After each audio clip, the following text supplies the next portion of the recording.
Come with me as we dive into a tragic story where Madeline knows her marriage is a literal death sentence. She tells Ian straight to his face that pity is all she has left to offer. No love, no warmth, nothing. Ian crawls into the light, his face covered in scars and his eyes burning, just to mock her mercilessly. He asks if he looks even more hideous up close, grabbing her arm tightly and showing his worst side. He demands to know if she cheated because of his looks, or if that charming baron promised her forever. His voice drips with pure poison. But Madeline does not back down, staring back with tears of pure rage. She tells him to believe whatever he wants. Ian clenches his jaw, keeping his grip tight as he leans in. With a possessive growl, he reminds her that no matter what she does, she is still his wedded wife.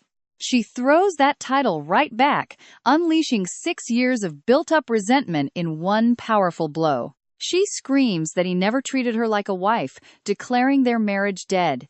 Ian turns ice cold, demanding to know if she truly loved that other man. When she begs him to let go, his grip only tightens painfully, warning her that even death won't let her escape, not even if this cursed mansion crumbles down around them. Madeline wrenches herself free, demanding to know why he is doing this, what she did to deserve being locked away like this. As she falls in absolute despair, trust me, those final seconds are where everything starts making sense. Deep down, she realizes she never loved the Baron. She only wanted cold revenge against her cruel captor, against the man who broke her year after year. Vengeance against Ian Nottingham. She falls hard, her blood spilling, across the floor beside the lion ornament, finding a bitter peace.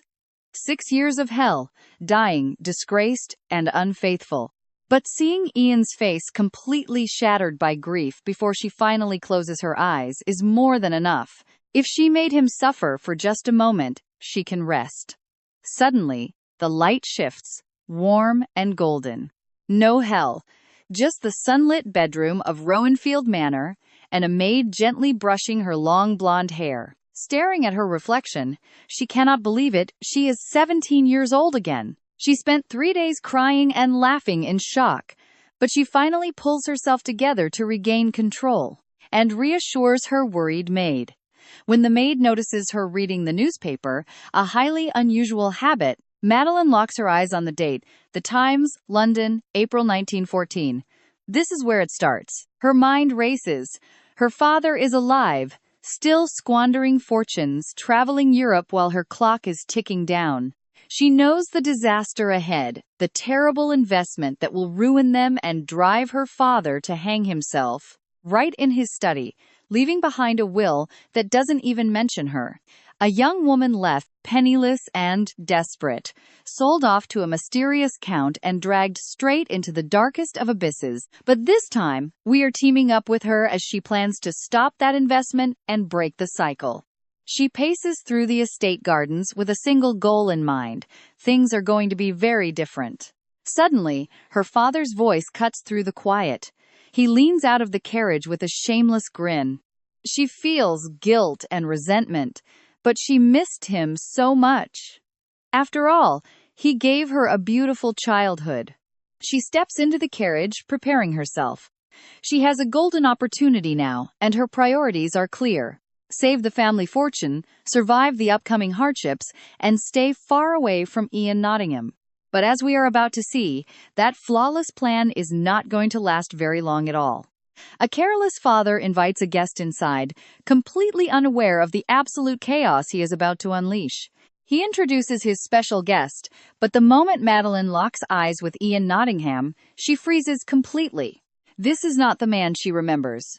No scars, no limp, just bright eyes and an unblemished face. He is calm, polite, and even smiles when her father mentions riding. Apparently, he is an active competitor. Her father practically beams with excitement, while Madeline remains dead silent, staring at her reflection in the glass. Now pay close attention here, because this man does not look like the cold monster she remembers. In her past life, Ian had already left London, meaning they had never met this early or looking like this. She never knew this side of him. Suddenly, a dark memory floods her mind, a shadowy room and a shattered Ian. That scarred man screaming at her not to touch him, while she just stood there trembling, whispering apologies. Come along with me and watch this man fall apart before his servants rush to get a doctor. This was the Ian she used to know. Back in the carriage, she watches him adjust his tie in the afternoon light. The massive gap between them is just unbelievable. Those two men feel like complete strangers. Suddenly, the story flashes back to their first wedding, when she was 22. A white dress, red roses, and her father asking if she is nervous. Her only fear was failing to be a good wife. And she truly meant it. She did not enter this marriage with hatred, but with a solemn promise to support him. She wanted to be a light for a man broken by war, to remain loyal, heal his wounds, and earn his respect. That was the plan. But reality was brutally different. Ian never even showed up to her room on their wedding night. Not the next night, nor the one after. Madeline wandered dark, silent hallways with only her maid to keep her company. She only caught glimpses of Ian's silent silhouette passing by. She dined entirely alone in a massive room built for dozens. When she finally confronted him in his study, accusing him of forgetting her existence, he did not even look up. He kept working, turned the page, and dismissed her. She insisted she was incredibly bored, but it changed absolutely nothing. She was met with total indifference. Some time later, her strange version of peace arrived in the hands of a butler. He brought a tiny, cream-colored puppy on a leash, a gift from his lordship. Madeline sat down on the cold floor. She watched the tiny creature tremble with absolute terror. It summed up everything. The puppy licked her finger, and that small gesture completely breaks her inside. Madeline weeps, seeing that this little animal is just as lost as she is. In this cold, empty mansion, it felt like a cheap blow disguised as kindness. Back in 1914, they arrive home. Her father is already bragging about Rowanfield's Renaissance architecture before they even step inside. He immediately starts barking orders, demanding the finest tea and desserts for their very distinguished guest. Then he tells Madeline to show young Nottingham the gardens, but she stops him dead in his tracks. She says she is not feeling well. He insists on the piano instead, but she refuses again, cold and sharp. Insisting that she needs her rest, Ian does not push. He waves his hand, politely says goodbye, and leaves. He bows to Madeline, saying it was a true pleasure to meet her. She walks away, but watches him from afar. As he speaks with her father, a sudden thought crosses her mind. Should she intervene to give him a better life? She sighs, closes her eyes, and throws the thought away. She has suffered enough, and his fate was already sealed. Now pay attention here, because this is where she takes control. Alone in her room filled with documents, Madeline maps out a plan from 1915 to 1919. Sell the estate, the land, and move to the countryside before the Great War starts. Keep all expenses to a minimum. The major obstacle is her father, a man whose entire life revolves around gambling and reckless spending. She is still figuring out how to handle him when he walks in happily, sliding an invitation across her desk. It is time for her grand debut in London high society. Madeline just stares at him in sheer disbelief. I know what you're thinking. Must she go? Her father gets furious. He complains that she only reads and worries about money, and adds that he already rented a town mansion. She demands he sell that estate immediately and forget the wine business. Her father is completely frozen in shock. He demands to know how she uncovered his private investment plans. Assuming she went through his mail, he snaps. He stands up in a rage, yelling at her to stay out of his business. Finance is no place for a lady. Madeline does not even flinch. She looks him dead in the eyes, cold and direct, to set things straight. If he invests a single penny in that wine business, she will refuse to debut, never marry, and become a nun. Trembling with absolute rage, her father locks her in her room and storms out, slamming the door shut. Cut to a glittering London ballroom. Madeline makes her appearance wearing an elegant but simple green dress. She looks stunning but utterly bored. She quietly asks her father if he actually burned all those contracts. He confirms it, breaking into a cold sweat, and bitterly complains to her about what she has done. She has rejected 6 potential suitors, scaring off every bachelor in the ballroom. She replies that she trusts none of them. He reminds her of her duty as a Rowanfield to marry well and save them, before walking away disappointed. Madeline watches him walk away and sighs with relief. She knows the war will ruin this social season anyway. Trust me, her brand new life is just beginning. Come along with me to see how she finally decides to stop being a puppet and escape the noise. She walks down the hallway when a man blocks her path. It is Ian Nottingham with his wineglass and charming smile. He jokingly mentions that the party seems to bore her. Instantly, Madeline completely freezes. He has found her once again. She tries explaining why the ballroom makes her so uncomfortable, and Ian listens with absolute attention.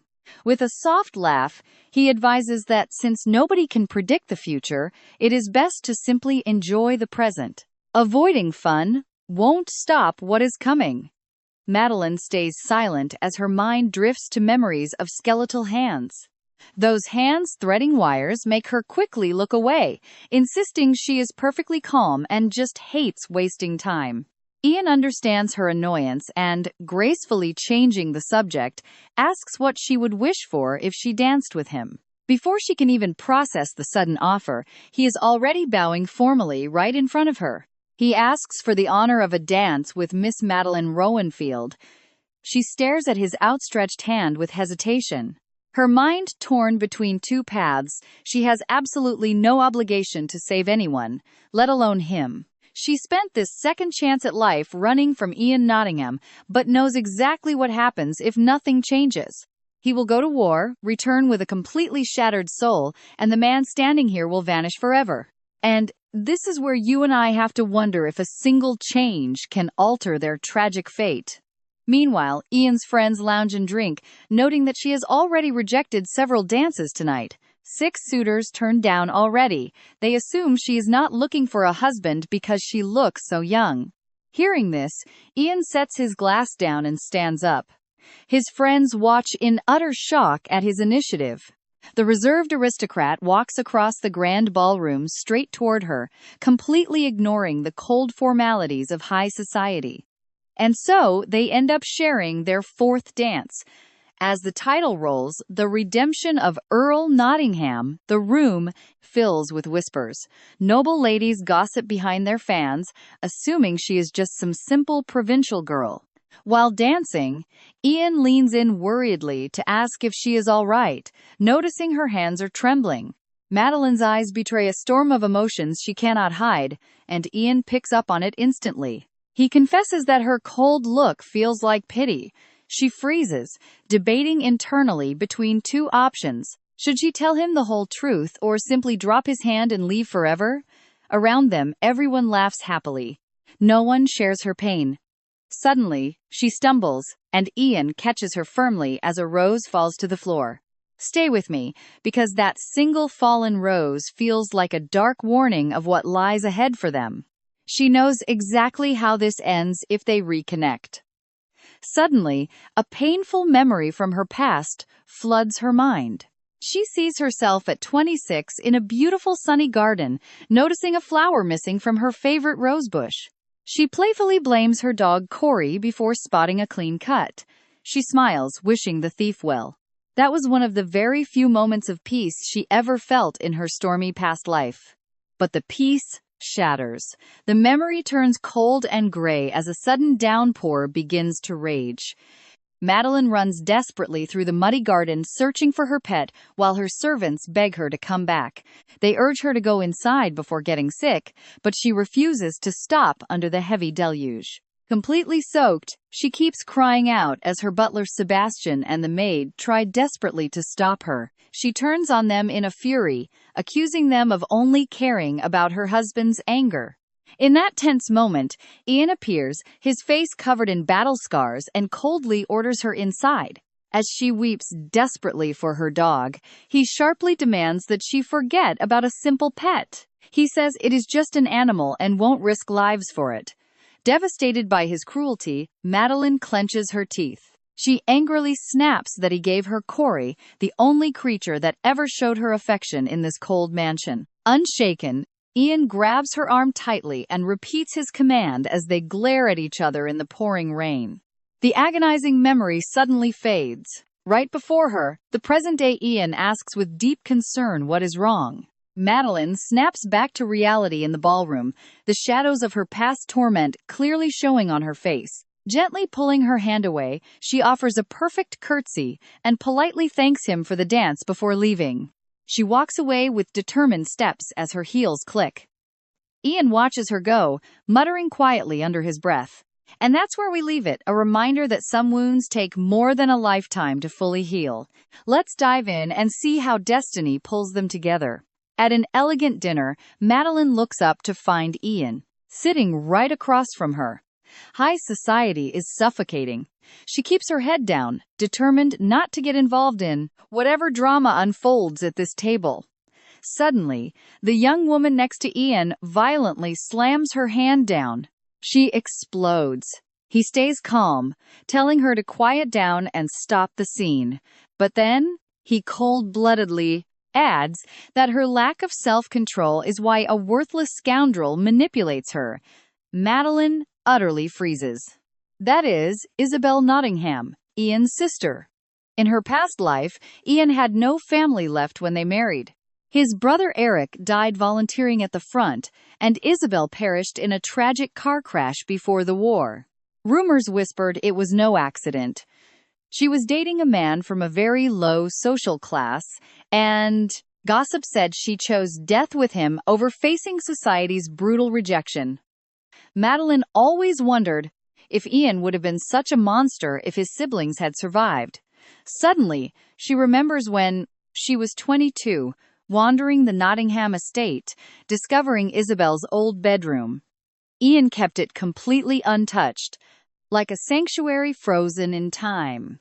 Inside, Madeline stumbled upon a hidden photo of Isabel standing with Zachary Miloff, alongside handwritten music sheets, a beautiful melody composed for her socialist lover. Back then, Madeline wondered if she was just a refined lady or someone brave enough to die for love. She pictured how the mansion would feel if Isabel's piano filled those dark, quiet hallways with warmth.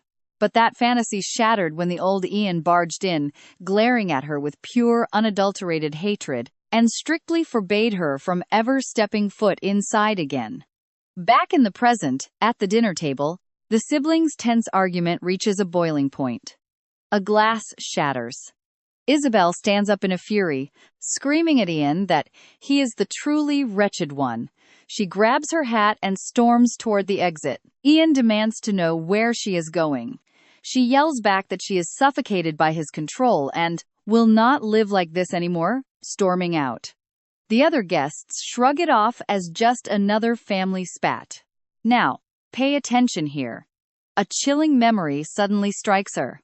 Those old newspapers reporting that tragic accident. She realizes with absolute horror that today is the day Isabel is destined to die. She excuses herself and runs out. Catching up to Isabel on the grand staircase, she grabs her arm tightly. Isabel is shocked and demands to be let go, but Madeline refuses to loosen her grip. In a desperate bid to stop her, she asks if she is going to meet her lover. It works. Isabel freezes completely, shock turning into rage. She accuses her of being a spy and just another shameless social climber chasing after Ian. Madeline ignores the insult, directly asking if she is seeing Mr. Miloff. Isabel recoils in absolute shock, demanding to know how she knows that name. Madeline promises to keep her secret, adding that she does not care about the man's political beliefs. Isabel eyes her suspiciously, asking if she is spying for Ian. Madeline instantly denies it, calling Ian incredibly stubborn. Isabel scoffs, saying that stubborn is an understatement. He is a master manipulator, not a gentleman. Madeline softly replies that she knows all too well. Squeezing Isabel's hand, she advises her never to let Ian dictate her destiny. I know what you are thinking. Madeline remembers the agony of being trapped under a man's absolute control. She won't let Isabel throw her life away in anger. There are better choices than committing reckless acts. Something in Isabel's heart softens, and her blinding rage begins to melt away, leaving only hesitation. She asks Madeline to release her, but at that moment, Ian appears above the staircase. He coldly orders Madeline to leave, calling it family business, but Isabel shocks him by grabbing Madeline's arm, declaring she is staying right here with Miss Rowanfield. Ian looks utterly bewildered by this sudden alliance with a stranger. He tries to scold his sister for being rude. She snaps back that they are talking and tells him to stay out of it. Ian sighs, warning that every action brings heavy consequences, telling Madeline she shouldn't meddle in other families' business. He leaves without offering thanks. Madeline seethes with anger. Days later, she checks the news in a sunlit room, scanning the papers. No accidents, no reports. She sighs with relief for the first time in days. And look at what we accomplished. Isabel lives because of her, who now remembers the broken Ian of the past. Now, Madeline looks back at the piano he gifted her. She never understood it, but maybe it was his weird apology. I know you're thinking about how unfair this all is, but she's letting the pain go. No more holding back. Those dark shadows hold zero power over her now. Next stop? Preparing for the big Colhaith family gathering. Arriving at the estate, she feels instant relief seeing Ian isn't there. Trust me, she just wants a peaceful night. Maybe make some new connections. Instead, Ian's incredibly flirtatious friend sweeps in, acting as her charming escort for the night. Over a cup of tea, he starts praising Vienna, calling it a modern, innovative city that is absolutely perfect for her. That's where we'll leave things today, but trust me, you and I are both going to need that next chapter immediately.